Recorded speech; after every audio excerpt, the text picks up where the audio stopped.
Baik, untuk sesi ini saya akan menjelaskan tentang teknis pengerjaan dari tugas rekayasa kebutuhan. Jadi kalau kita lihat di jadwal, saya share screen terlebih dahulu.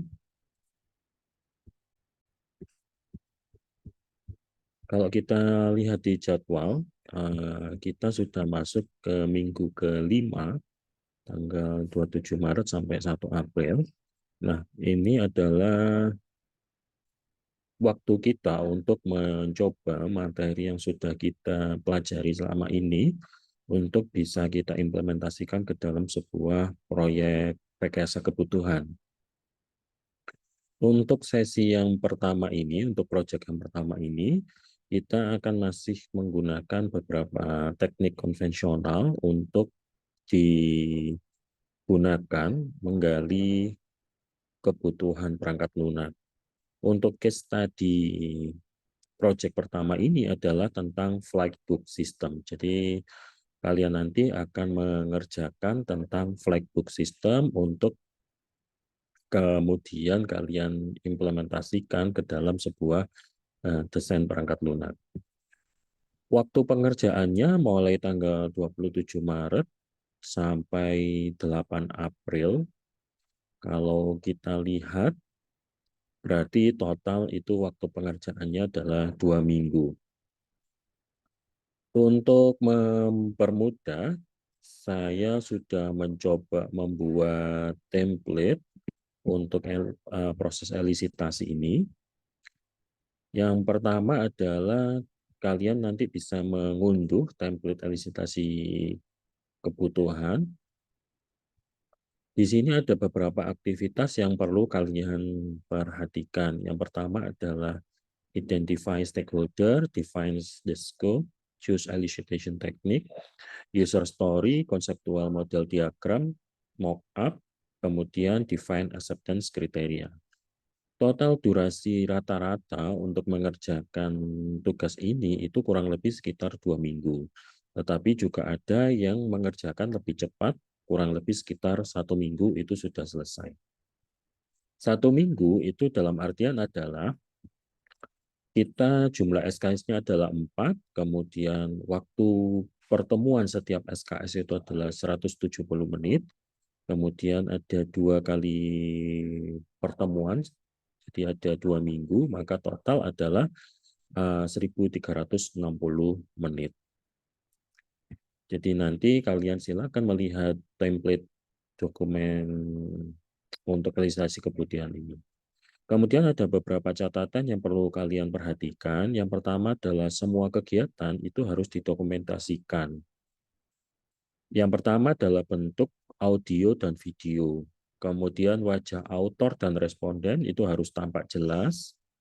Aktivitas yang dilakukan itu terlihat dalam satu frame.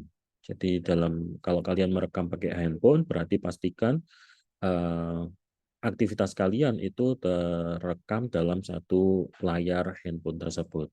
Kemudian waktu di video itu akan divalidasi dengan waktu yang kalian tuliskan di dokumen nanti. Yang perlu kalian lakukan saat mengumpulkan ini, kalian menghapus bagian awal ini, kemudian langsung fokus ke halaman covernya.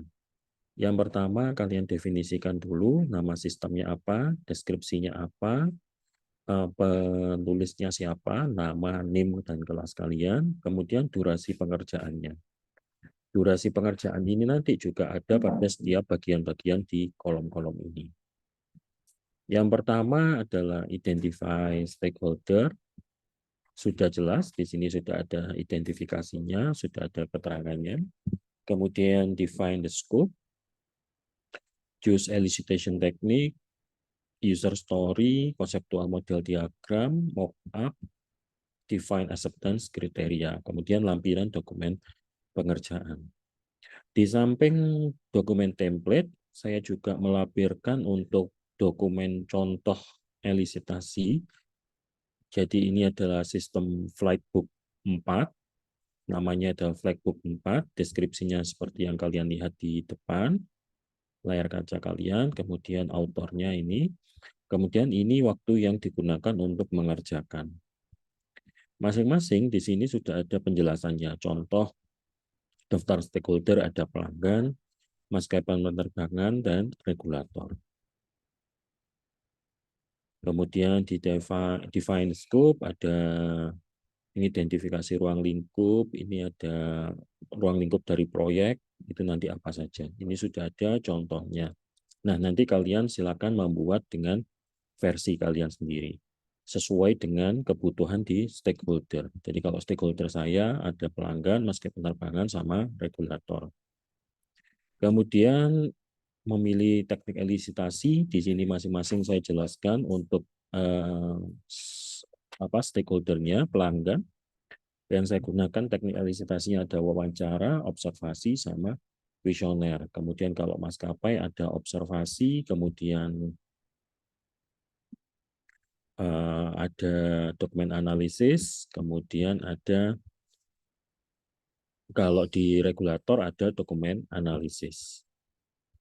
Kemudian di user story saya jelaskan, ini prosesnya berarti kalau di user story itu sudah melakukan proses elisitasi. Nah, elisitasi dari dua ini kemudian digabungkan menjadi user story yang kesimpulan ini. User story 1, 2, dan 3. Setelah itu dibuat bisnis konseptual diagramnya seperti ini. Ini kalau mau detail berarti yang ada di bawahnya didetailkan lagi. Kemudian juga dibuat mock-up-nya. Jangan lupa mock-up-nya nanti disertakan link-nya agar nanti saya bisa mengecek. Juga dituliskan waktu untuk mengerjakannya. Kemudian define acceptance kriteria, ada positive case, ada negative case. Kalau positive case berarti kalian memasukkan sesuai prosedur dan hasilnya adalah berhasil. Kalau negative case berarti kalian memasukkan sesuai prosedur tetapi inputannya biasanya salah. Define acceptance kriteria. Terakhir adalah lampiran dokumentasi pengerjaan. Nah, seperti kalian lihat antara stakeholder sama reviewer itu berada pada satu layar, satu frame. Kemudian juga setiap aktivitas, kalau misal kalian melakukan pengujian dengan mockup, itu wajah stakeholder dan wajah kalian itu ditampilkan dalam satu frame, kemudian aktivitasnya apa. Kemudian juga dilampirkan link untuk video wawancara dan video pengujian mock-up-nya. Termasuk kalau observasi berarti dilampirkan video observasinya. Seperti itu. Itu untuk yang akan kita lakukan pada 2 minggu ini.